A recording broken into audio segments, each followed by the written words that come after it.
ഗുരുർബ്രഹ്മ ഗുരുർവിഷ്ണു ഗുരുർദേവോ മഹേശ്വര ഗുരു സാക്ഷാൽ പരം ബ്രഹ്മ തസ്മൈ ശ്രീ ഗുരവേ നമഃ.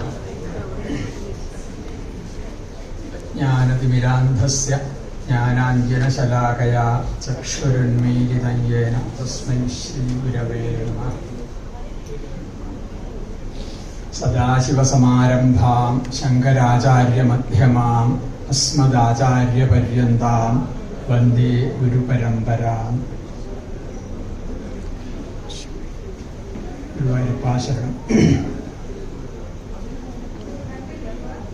ആദ്യം കുറച്ചു നേരം സാമവേദം ഞാൻ ചൊല്ലിയതിന് ശേഷം 4 വാക്ക് സംസാരിക്കാൻ വിചാരിക്കുന്നു. കേരളത്തിലെ സാമവേദം വളരെ അസ്തപ്രായമായിരിക്കുകയാണ്. 2-3 പേര് മാത്രമേ ഇപ്പോൾ അത് ഗുരുകുല രീതിയിൽ ചെല്ലാൻ അറിയുന്നവരുള്ളൂ. അതിനൊരു പരിഹാരം ഉണ്ടാവണം എന്ന് വിചാരിച്ച് ഒരു ഗുരുകുല സമ്പ്രദായത്തിലെ ഒരു വേദ പാഠശാല തുടങ്ങിയിട്ട് ഗുരുവായൂരപ്പൻ്റെ അനുഗ്രഹം കൊണ്ട് മുഴുവൻ കുട്ടികളെ പഠിപ്പിക്കാൻ പറ്റുമെന്ന് വിചാരിക്കുന്നു.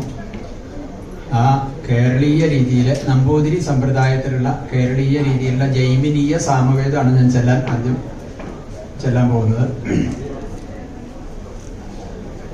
ആ വേദത്തിന്റെ ആലാപനത്തെ കുറിച്ച് അല്ലെങ്കിൽ വേദം ചൊല്ലുന്നതിനെ കുറിച്ച് പറയാൻ തന്നെ ധാരാളമുണ്ട്.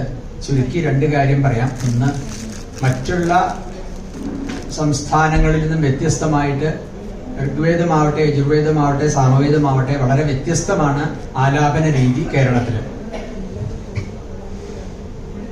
സ്വരം എല്ലാം ഇന്ത്യയിൽ എല്ലായിടത്തും ഒരുപോലെയാണെങ്കിലും ഉദാത്തം അനുദാത്തം സ്വരിതം ഒക്കെ ഒരുപോലെയാണെങ്കിലും ആലാപന രീതി വളരെ വ്യത്യാസമുണ്ട്. ഞാൻ മലയാളത്തിൽ സംസാരിക്കാൻ കാരണം ഞാൻ ചോദിച്ചു ഏത് ഭാഷയിലാണ് സംസാരിക്കേണ്ടത് വെച്ചാൽ മലയാളത്തിൽ മതി എന്ന് പറഞ്ഞുകൊണ്ടാണ് മലയാളത്തിൽ സംസാരിക്കുന്നത്. എല്ലാവരും അത് സ്വീകരിക്കുമെന്ന് വിചാരിക്കുന്നു. അപ്പോ ഈ ജൈമിനീയ സാമവേദം സംഗീതാത്മകമാണ്. സംഗീത ശാസ്ത്രം സാമവേദത്തിൽ നിന്നാണ് ഉണ്ടായിട്ടുള്ളത് എന്ന് പരക്കെ അംഗീകരിക്കപ്പെട്ടിട്ടുള്ളതാണ്. അപ്പോ കേരളത്തിലെ സമ്പ്രദായം കുറച്ച് കൂടുതൽ മ്യൂസിക്കോളജിക്കലാണ്.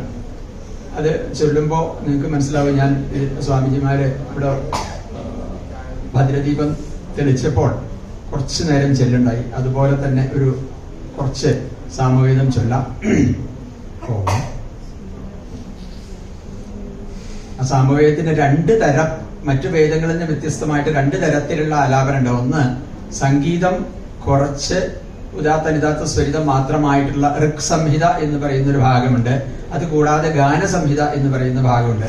ആ ഋക് സംഹിതയിലെ മന്ത്രങ്ങൾ തന്നെ ഗാനാത്മകമായിട്ട് ചൊല്ലുന്നതിനാണ് ഗാനസംഹിത എന്ന് പറയുന്നത്. ഇതെല്ലാം ഈ സംഹിത വിഭാഗത്തിൽ പെടുന്നതാണ്. അത് മറ്റു വേദങ്ങളിലൊന്നും ആ ഒരു സമ്പ്രദായമില്ല. എല്ലാം ഉദാത്ത അനുദാത്ത സ്വരിതം ആദ്യം മുതൽ അവസാനം വരെ. മറ്റു 3 വേദങ്ങളിലും അങ്ങനെയാണ്. പക്ഷെ സാമവേദത്തിന് മാത്രം ഇങ്ങനെ 2 തരത്തിലുള്ള ആലാപനമുണ്ട്. ആ 2ന്റെ ഞാനൊരു നിങ്ങൾക്ക് പരിചയപ്പെടുത്തുന്നതിന് വേണ്ടി ചൊല്ലാം.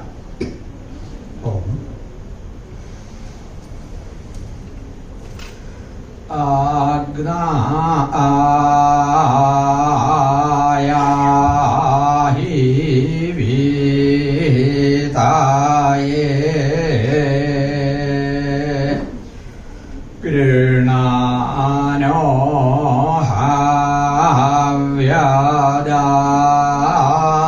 ഹവ്യദാതായേ